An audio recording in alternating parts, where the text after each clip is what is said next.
born a conjoined twin. Every single person that they've said rose to some sort of level of what they deem to be success was born with some sort of defect.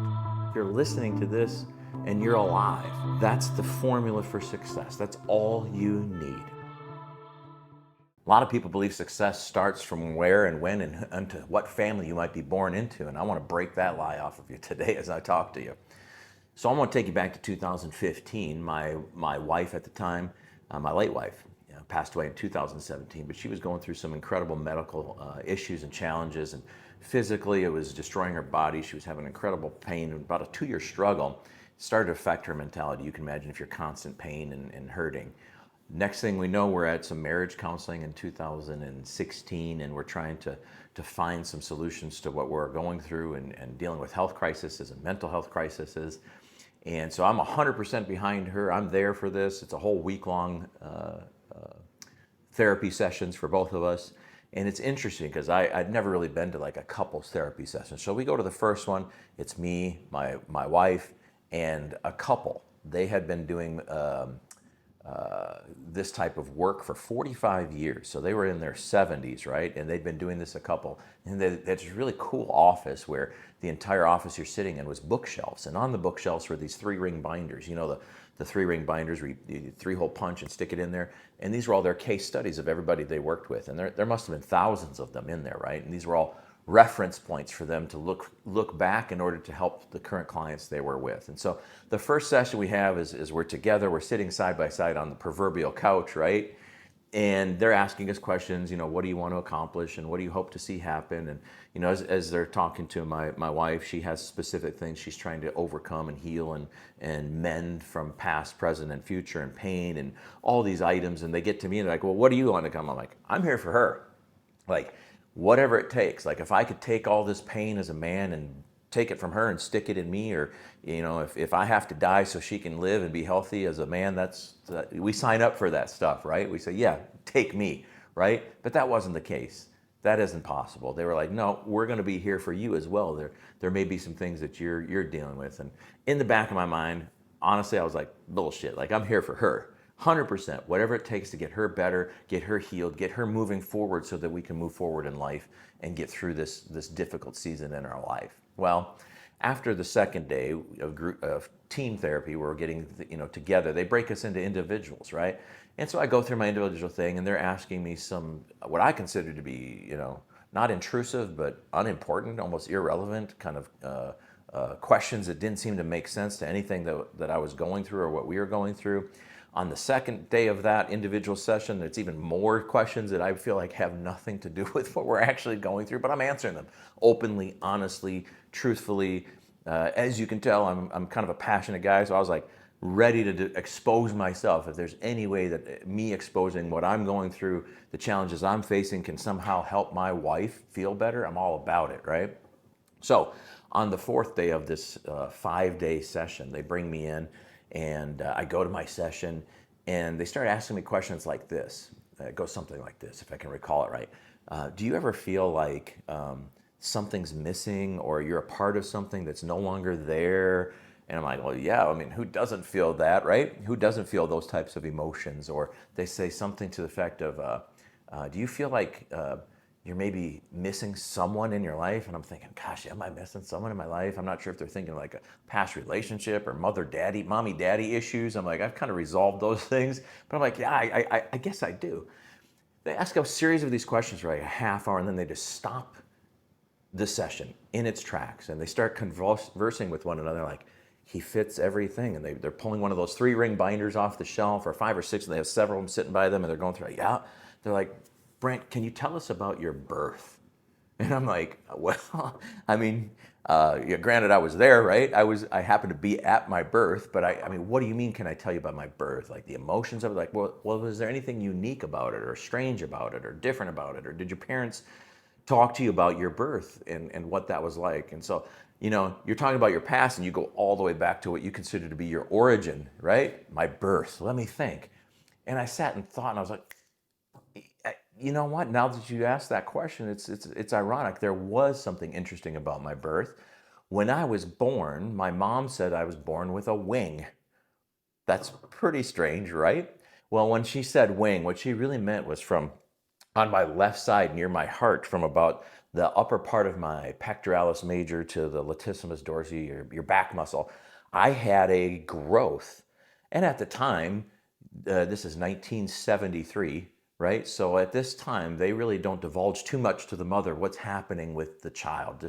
It was just medical practices. They spoke with my father, and they said to my father, hey, he has this growth on his side. And it had my arm hung up like this as a brand new baby. As a brand new baby, I was 10 pounds, so as a large human being, right? And so there was a big chunk of it was this wing that my mom called attached to the left side near my heart. So at this time, they're asking, what should I do? So 6 months, they wait 6 months for me to kind of grow to see how this thing's going to respond.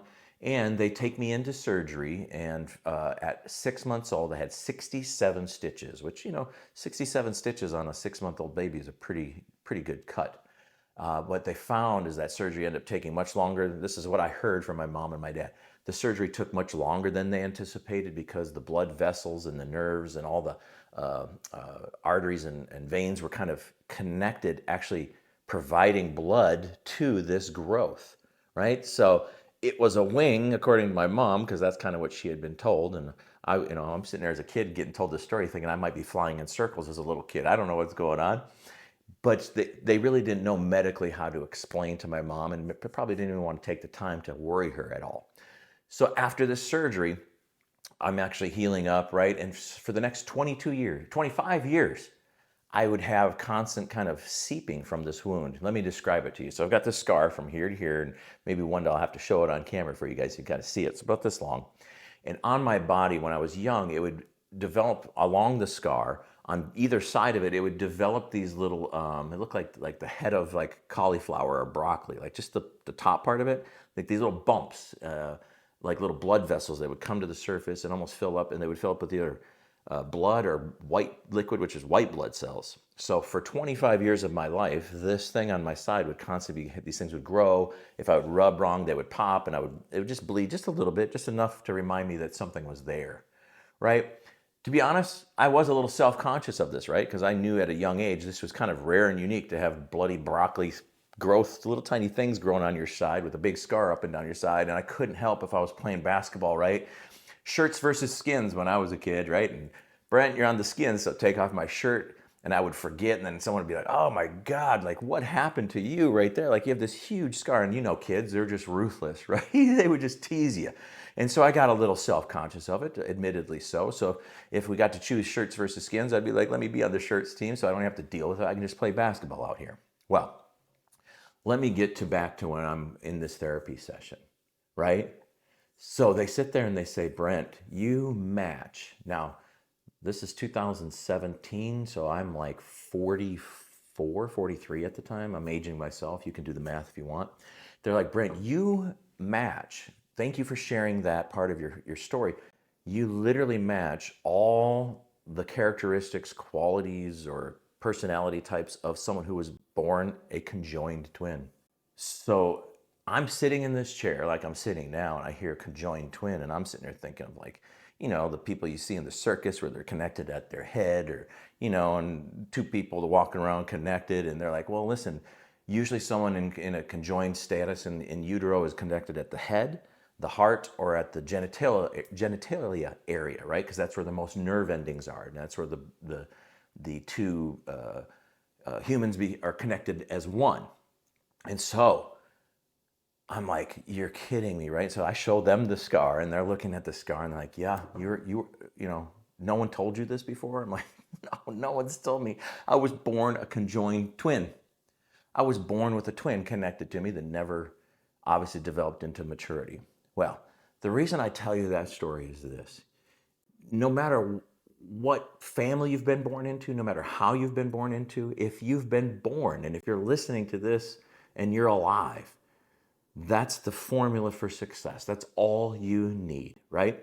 No matter what's happened in your life, if you think you had to be born into a certain situation in order to be successful, or you see other people who've had it so easy, it's time to stop comparing yourself to every single person that you meet.